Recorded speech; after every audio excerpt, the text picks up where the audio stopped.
Hello, and I'm Jason Schneider. I actually create experiments, linguistic experiments over at UTA, but also, I do some stuff over at Mountain View College.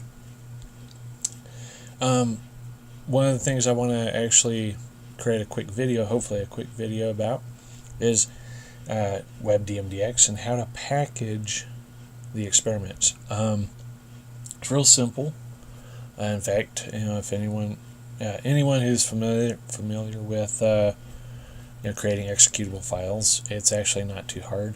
But for some of us who don't normally do that, it can be a little, I guess, a little frustrating.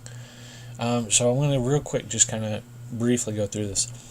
This is the website for DMDX. So if you're wondering what in the world is DMDX, it's actually one of in my opinion, it's a pretty good program for gathering reaction times from participants in experiments, psychological experiments, but a lot of these are used in linguistics. So if you're wondering where you can get more information, go to this webpage, and this is the webpage that you can actually go to about DMDX. I use DMDX, and it pretty much is widely used at many institutions, definitely UTA. So you can use WinZip.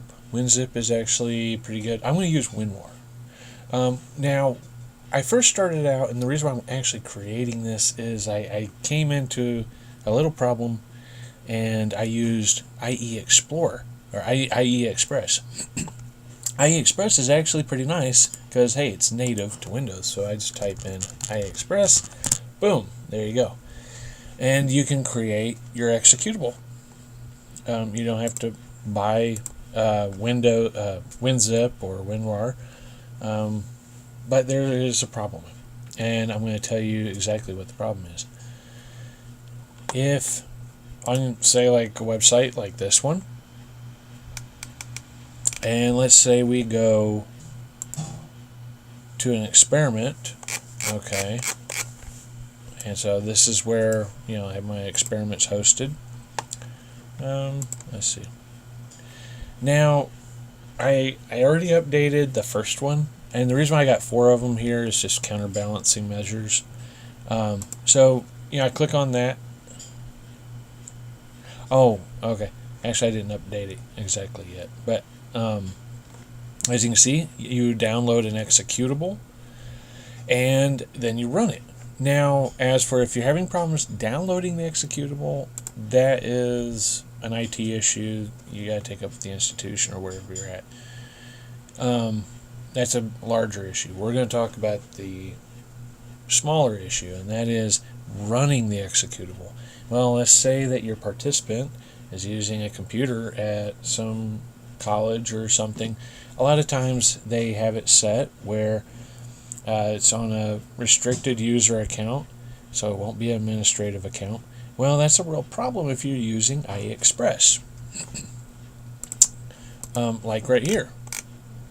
And even though IE Express is nice because it's native to Windows, the problem here is that your participants, unless they are running an administrative account, it's not going to run. Especially on a school network.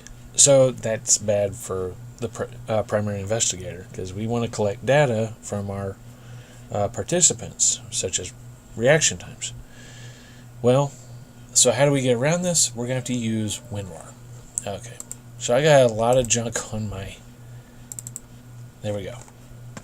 I got a lot of junk up here. Okay, so I'm going to use WinRAR. And let's see, I was actually, just want to make sure, okay, yeah. So I already finished this one, so I need to go to this one. And I already did this one. So let's do one together. We're going to do this one. Now, like I said, I used IE Express, and that's where I created that. But it's not going to work. So I got to create a new one. But I'm going to keep it still. I mean, and I'm just gonna, there you go. There we go. But these are the 4 primary files that you should have in an experiment, an executable. The DMDX executable, that's essential. You gotta have it. You gotta have your bat file. Basically, what that is it tells the executable, hey, run these particular files in this order and such. You got to have your RTF. That's basically your experiment in the DMDX script. So without that, you don't have an experiment. And then you have a poster exe. Basically what that is it needs to know, okay, how do I send the data? Where do I send it to? The bat file tells the poster exe, okay, give that data to the primary investigator at this email and such. And so poster exe, it makes all this happen. Okay, but like I said, the primary function of this video is that you get a quick introduction on actually creating the executable and not do what I did to start out with IE Express. IE Express is nice, but like I said, not all your participants are going to be running in their administrator account on their computers, and that's going to be a showstopper. Alright, so I'm running this thing. Okay, and cool. So I'm setting WinRAR to this folder. Now I'm going to create a new one. Boom. And we're going to, first we got to name it. I'm going to name this one. There we go. AT2B. And then I'm going to put .exe. Boom. So automatically you see what happened. You saw what happened. It puts a check mark right here. Create SFX archive. Now we got to change it to a zip. Cool. Now I do have already some preset things in here, but like here, append. So now we gotta go to the file. Okay, remember those 4 files you gotta have. Okay, cool. We just told it you need those 4. I wouldn't worry about these others. We gotta go back to advanced, and we're gonna click on SFX options. Okay. I gotta real quick change this because it had some other stuff already pre-set in there. Okay.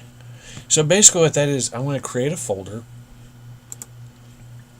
and I'm telling it, hey, I don't want my files just strewn all over the place. I want them neatly organized in a file that we don't make a mess on our participant's computer, because that's not nice. Alright, now here we got run after extraction. So as soon as this thing extracts, that's where we need our bat file. Okay, so that's the batch file that we're going to run. And then this is the files we want to delete after running the executable program, after we're finished with the experiment and all. We don't want to leave a mess. So what I'm going to do is I'm going to tell it, hey, after you're done with this experiment and you close it out, I want you to delete all this stuff. We don't want to leave a mess on our friend's computer. Here I clicked on unpack to temporary folder. So it basically goes to temporary memory. And then what's nice about that is then, like I said, our participants, they can easily clean out their temporary folders like CC Cleaner, or there's some other program like CC Cleaner. But anything that cleans out temporary memory and that temporary files, that's where this stuff will go. So they can easily do that. They don't have a big mess on their desktop like me. Okay, now I already have this in here. This is actually pretty good to do. I recommend it. So I just put it here in all caps, just so they know, hey, this is important. But I put all this information about DMDX and that it won't actually install, which it won't install, and it'll just run, and then after it's done, it will delete.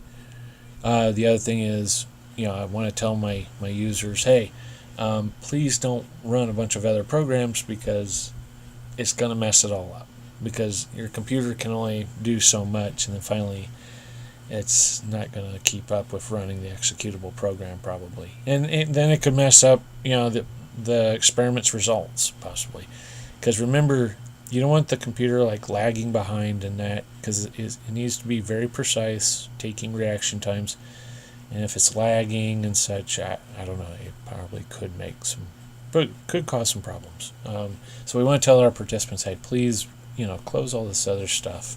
We don't want these issues coming up. Okay, so I'm going to press all right.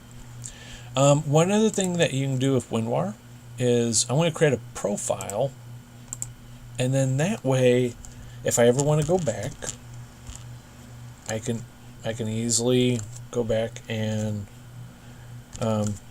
modify it. It won't be a problem. Okay, cool. And let's create it. There we go. And so now I created it, and see, we're going to go in here now. Hey, it was just made. Awesome. Now, check this out. Okay, so this is what happens. Now, over here, you would click that, download it. But I will upload this. But I'll just show you what it does after the participant, after they download it, they double click on it. This thing's going to come up. This always comes up, but at least it will run even if I'm not in administrator mode. If I'm on a school computer, it will still run. That's the wonderful thing. So my participants can still participate. All right, so cool. It's going to do this. All right. So this is part of the program. Now this is something that I set in. Not everyone, will have that. And then, so on and so on. And it keeps going. I'm not going to bother going through this whole thing, because that's not what this video is about. But see, and I can abort any time by pressing escape. And I'll say, I'm not really interested in finishing right now. And as you can see, no mess. It deleted it. It doesn't. It goes to my temporary folder. That's just something. It'll come up and say, hey, did it install correctly? Yes, don't worry about it, because Windows, it's like something, did it work right? Yes, it did. And so, but as you can see, that's how it runs. I personally, I like IE Express, just because, like I said, I can go here. It's native to Windows, but unfortunately, I don't know a way to make it run without being in an administrator account. So anyways, thank you for watching. If you have any questions, definitely send me an email. You can find it on my webpage here. You can actually find it. I'm the advisor for this online lab, and here's my email. If that email doesn't work, you can go to another page here, and I have my other email, and so you can contact me that way. So either way, but thank you for watching, and hope that you make some WebDMDX experiments.